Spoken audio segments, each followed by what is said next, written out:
मैं आपका स्वागत करता हूँ यूएन स्टडीज में। आज हम पढ़ने वाले हैं, उस टॉपिक का नाम है लेटेंट हीट। क्लास 9 की एनसीईआरटी में एक बहुत बड़ा छोटा सा टॉपिक दिया हुआ है, ये एक पैराग्राफ में ही दिया हुआ है, लेकिन आपके ये बहुत हायर स्टडीज तक क्या होने वाला है, काम आने वाला टॉपिक है, या बहुत ज्यादा वर्ड यूज होता रहेगा। तो देखिए समझते हैं क्या होता है लेटेंट। देखिए लेटेंट का मीनिंग ही क्या होता है, हिडन। लेटेंट का मीनिंग क्या होता है, हिडन होता है। हिडन मतलब छुपा हुआ, और हीट का मतलब ऊष्मा, मतलब छुपी हुई ऊष्मा। ठीक है ना, क्या कहते हैं उसे, लेटेंट हीट कहते हैं। अब देखिए समझिए क्या ये कैसे काम करता है, या फिर क्या फिनोमेना होता है। मान के चलिए ये क्या है, एक आइस क्यूब है। ठीक है ना, बहुत सिंपल एग्जांपल से समझाना है। एक आइस क्यूब है, आपने क्या किया, इसे मेल्ट करना शुरू किया, आपने इसे टेम्परेचर देना शुरू किया। ठीक है ना, आपने इसे क्या देना शुरू किया, टेम्परेचर देना शुरू किया। अब जब आपने इसे टेम्परेचर देना शुरू किया तो क्या होगा कि ऐसा तो है नहीं कि आपने एकदम इसे क्या किया, आपने इसे टेम्परेचर देना शुरू किया तो ये एकदम पिघल जाएगा या फिर एकदम मेल्ट हो जाएगा। ठीक है ना, कुछ टाइम लेगा, 10 15 20 या 1 मिनट, जितना भी टाइम लेगा। ठीक है ना, उसके बाद क्या होगा, ये पिघलना शुरू हो जाएगा।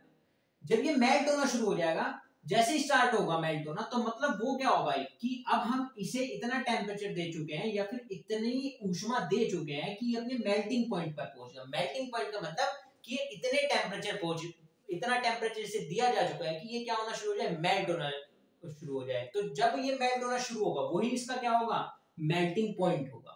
ठीक है ना, तो अब जैसे कि ये क्या हो गया, मेल्ट होना शुरू हुआ, तो इसके बाद भी हम क्या करते रहेंगे, इसे हीट लगातार देते रहेंगे, इसे ऊष्मा लगातार देते रहेंगे। ठीक है ना, तो जैसे ये मेल्ट होना शुरू हुआ और हम तब भी इसे क्या दिए जा रहे हैं, हीट दिए जा रहे हैं, तो जब मेल्टिंग पॉइंट पर पहुंचने के बाद भी क्या हो, हीट लगातार क्या दी जाए, देते रहे, लगातार देते रहे, तो वही क्या होती है, वही लेटेंट हीट होती है। उसी ऊष्मा को क्या कहा जाता है, लेटेंट हीट कहा जाता है। क्या कहा जाता है, लेटेंट हीट कहा जाता है।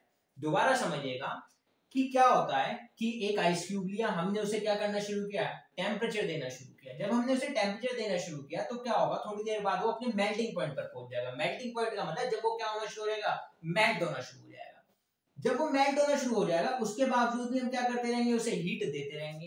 तो वो जो हीट है वो क्या होगा, ये आइस पार्टिकल जो है, इसके अंदर जो पार्टिकल्स हैं, ये इस हीट को क्या कर लेंगे, एब्जॉर्ब करते रहेंगे। ठीक है ना, लेकिन जो मेन पॉइंट है वो क्या है कि ये एब्जॉर्ब तो करते रहेंगे, लेकिन अब इसके टेम्परेचर में कोई राइज हमें शो नहीं होगा। शो मतलब इसका जो मेल्टिंग पॉइंट है, मान के चलिए इसका मेल्टिंग पॉइंट क्या है, 0 डिग्री सेल्सियस या फिर 4 डिग्री सेल्सियस है। ये अब क्या हो गया, मान के चलिए 4 डिग्री सेल्सियस इसे टेम्परेचर मिल चुका है। ठीक है ना, लेकिन हम क्या करेंगे, ये इसका मेल्टिंग पॉइंट है, लेकिन हम क्या कर रहे हैं, लगातार अभी भी इसे हीट दिए जा रहे हैं। ठीक है ना, अब लगातार हीट जो दिए जा रहे हैं, इसके बावजूद भी क्या होगा, इसके टेम्परेचर में कोई राइज नहीं होगा। ये क्या होगा, इतनी की इतने ही क्या रहेगा, इसका टेम्परेचर रहेगा। ठीक है ना, तो जो ये हीट हम दिए जा रहे हैं, और ये हीट देने के बावजूद भी क्या नहीं हो रहा है, टेम्परेचर में राइज नहीं हो रहा है, तो यही हीट क्या होती है, लेटेंट हीट होती है। तो इसका मतलब क्या हुआ, अगर हम इसे एनसीईआरटी की, जो आपकी एनसीईआरटी बुक्स में लिखा हुआ है उसके हिसाब से अगर हम इसे देखें, तो आपकी एनसीईआरटी बुक्स में जो लाइन लिखी है वो क्या लिखी हुई है, as this heat is absorbed by the system या फिर eyes, as this heat is absorbed by the eyes without showing any rise in the temperature। मतलब कि ये हीट किसके द्वारा एब्जॉर्ब करी जाएगी, आइस के द्वारा एब्जॉर्ब करी जाएगी, लेकिन ये क्या नहीं करेगी, कोई भी टेम्परेचर में राइज शो नहीं करेगी। और इसी हीट को क्या कह देंगे हम, लेटेंट हीट कह देंगे, और हिडन हीट भी कह सकते हैं। ठीक है ना, तो अब देखिए, अब अगर आपको समझ तो आ गया होगा, तो अब देखिए, लेकिन अगर इसकी डेफिनेशन देखें कि भाई अब इसे डेफिनेशन की फॉर्म में कैसे लिखा जाए, क्योंकि एनसीईआरटी का अच्छा टॉपिक है ये भी।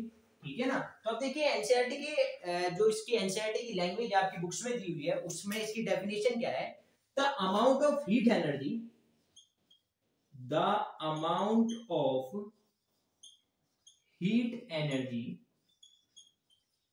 the amount of heat energy that is required to change, that is required to change 1 kg of solid, 1 kg into solid, 1 kg solid into liquid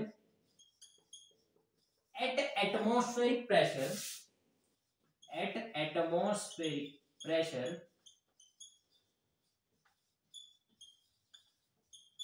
is called a latent heat of fusion. Fusion मतलब latent heat of fusion. समझ गए होंगे आप definition क्या कहती है?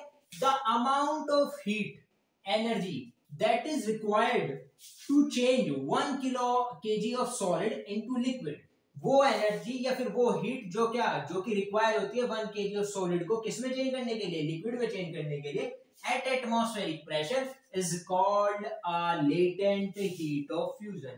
उसे ही हम क्या कहते हैं? लेटेंट हीट ऑफ फ्यूजन कहते हैं. अच्छा टॉपिक था. अगर आपको समझ आया हो तो प्लीज वीडियो को लाइक करें, चैनल को सब्सक्राइब करें. ऐसे ही अधिक जानकारी के लिए हमारे साथ जुड़े रहें.